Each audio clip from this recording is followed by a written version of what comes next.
आज मी तुमच्यासोबत शेअर करत आहे विदर्भ स्पेशल रेसिपी। एकदम पोटभरीची रेसिपी आहे। चला तर मग मी करून दाखवते।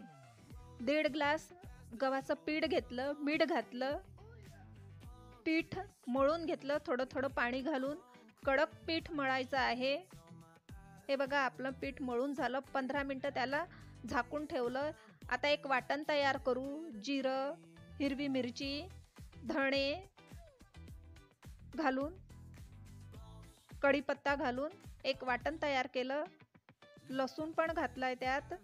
आता एका कढईमध्ये तेल घेतलं, जिरं घातलं, मोहरी घातली आणि ते वाटण त्यात घातलं। दरदरीत वाटण आहे हे, दरदरीत करायचं आहे वाटण, एकदम पेस्ट नाही करायची। चिमूटभर हिंग घातलं, टोमॅटो घातला, 2 बारीक चिरलेले टोमॅटो घातले, हळद घातली, तिखट घातलं, लाल धने जिरे पावडर घातलं, सावजी मसाला घातला आणि शिजवलेलं वरण घातलं तुरीच्या डाळीचं साधं, आणि आमचूर पावडर घातलं आणि छान उकळी आणली त्याला।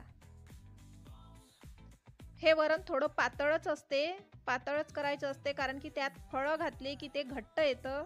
आता हे फळं तयार करून घेतले हातावर थापून। आता वरणामध्ये कोथिंबीर घातली बऱ्यापैकी आणि आता उकळी आल्यानंतर त्यात फळं घातले वरण कणकीचे।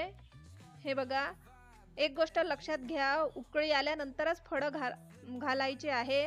आता आपोआपच ते फळं वर येतात। आपले फळं शिजले आहे। आता एक फोडणी करून घेऊ।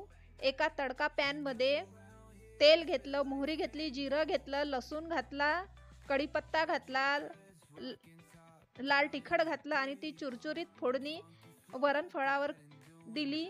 आता वरून चिमूटभर सावजी मसाला घातला, धने जिरे पावडर आणि कोथिंबीर घातली। हे बघा, आणि गोडा मसाला घातला थोडा।